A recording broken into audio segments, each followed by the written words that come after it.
All the world's a stage, and all the men and women merely players.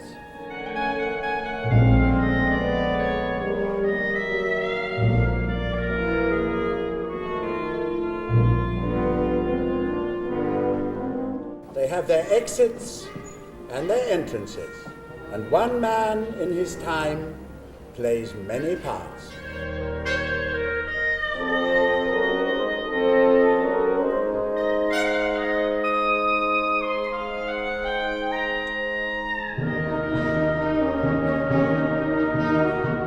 His acts being 7 ages.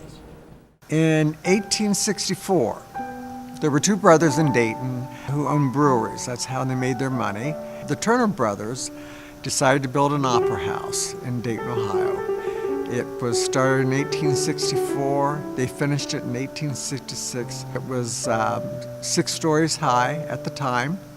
On the 3rd floor was the actual beginning of the opera house. And the 4th floor was the orchestra level, or the main floor. And the 5th and 6th floors were the 2 horseshoe balconies that it had. It seated a little over 2,000 people. Well, the fire started in the entrance of a staircase, and it pulled the fire and the heat up to the top, so it caught on fire actually at the top of the building and burnt down. The firehouse was on the corner of Water and Main Street, which is now Monument and Main Street, a block away from the Turner Opera House.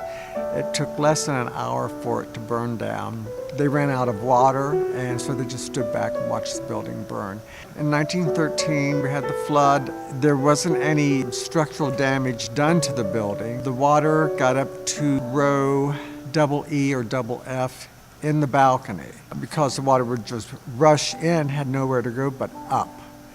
The only damage done to the building was just water damage and mud and so forth. Houdini, he performed here 4 or 5 times. Jimmy Durante, Sophie Tucker, W.C. Fields. This was a Ziegfeld house. Mr. Ziegfeld himself was here.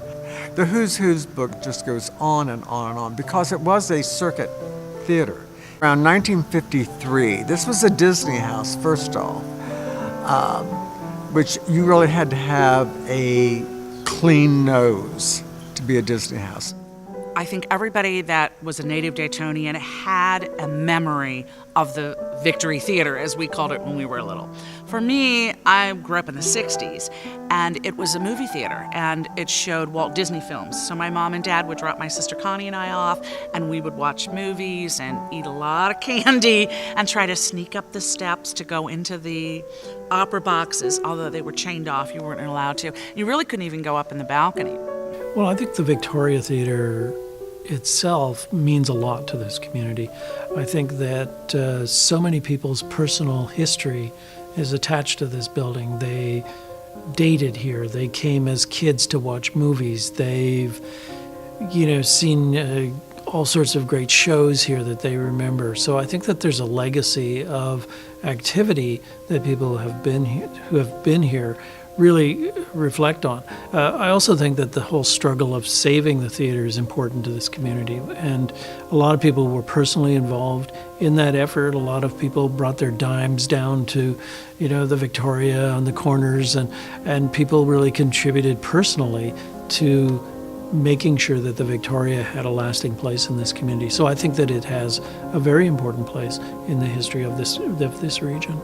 Most people have a memory of the Victory Theater, and I think that's one of the reasons why it was so important to save it. And people had the vision and the forethought, thank goodness, to say, hey, we could be a really good Broadway house, and we could bring great shows to Dayton, and people will come and see them. We're the poor stepchild of Columbus theaters. Columbus has some beautiful, beautiful theaters, Baruch and so forth. And they were fortunate that they had money, or they could get money to say, here's X number of dollars, fix the theater. We weren't that fortunate. So we would have to patch whatever paint that was on sale that week or that year or that month, whatever. That's the color of the theater. Mrs. Ann Green gave enough money to Keys Realty to pay the rent for 2 years. And at that time, the late Mrs. Green said, now do something with this theater. The lobby was very narrow. So we reclaimed the complete building, made the lobby bigger, gutted it completely. They put walls up to hold up the old Turner Opera House walls, and then they just started from the basement and worked up. There wasn't a roof. You could walk in and look up at the clouds. The house itself was restored, and then the stage house, where we are now, that was blown away completely. The only thing that was left standing of that was the First Street wall, which is a weight-supporting wall. So they couldn't tear that down. Good evening, and welcome to the Victoria Theatre and the opening night of the Viva Victoria Festival. I'm Chuck Gillespie, and with me is my co-host for this evening, Susan Walsh. Susan, it is indeed an exciting night. Chuck, opening nights at any theatre are always exciting, but tonight is really extraordinary. It's more than just an opening, it's the rebirth of the 124-year-old Victoria Theatre, and it's the first night of the Viva Victoria Festival, a 9-day celebration of this theatre and the performances that will fill its stage and seats. The first most visible thing that's been saved is the beautiful old building, which is now a beautiful new old building. What has been saved also, I think, is kind of the heart of downtown Dayton. So this whole corner of First and Main has always represented great memories to most Daytonians. And having the Victoria Theatre here and having it change through the years from being a movie house to a legitimate theater house, and then a movie house and a legitimate theater house, and now a Broadway house, it's just wonderful for our community. There's been a theater on this plot of land for almost 150 years, which is a tremendous legacy. And the fact that there used to be 5 other similar theaters in downtown Dayton that don't exist anymore makes the Victoria even more important. It's part of the heritage of the community. You know, you see pictures of downtown events and, you know, things that happened in the 1900s, and they're all around the Victoria. The Victoria is always in the background. It was a central place. It was the focus of the community. That Courthouse Square, that's part of it. And we're very fortunate that the Victoria is here. We're very fortunate that it's an operating theater, that it's not just, you know, mothballed or just shows movies on Friday nights. We're very fortunate to have that in this community. My personal opinion is that anything works on the Victoria stage, absolutely anything. Because really, if you go to New York, there are a lot of theaters that this is the size of the stage. It's not any larger than that. But some big shows like a Les Mis just can't fit on here, a Wicked, the Phantom of the Opera, the Lion King. There's just not enough wing space for all of it. So smaller shows do very well here. But it's always fun to see a kind of a large musical on this stage, because since this is such an intimate house, it's great to be sitting in the audience to watch something that's really large or big on the stage. You know, it's really a great venue for music. It's a great venue for films. It's a great venue for speakers. We've got series that feature speakers that work incredibly well here. And it's just the nature of how warm this house is, how immediate and how intimate the house is for the audience and for the artist on stage. I would say, because I noticed that it's very easy to make contact with individual members of the audience, which is very, very rare and very, very precious, and thank God you didn't pull it down. And there is nothing greater in the world than live theater. You know, you can watch a lot of television, you can watch a lot of movies, but actually being in the same room where the actors are can make all the difference in the world. And you can ask any actor that what changed their life or why did they become an actor, or you can ask any kid right now that's doing high school theater. It's a place to belong also, and it's a place where everybody's accepted. And that's one of the beauties of theater.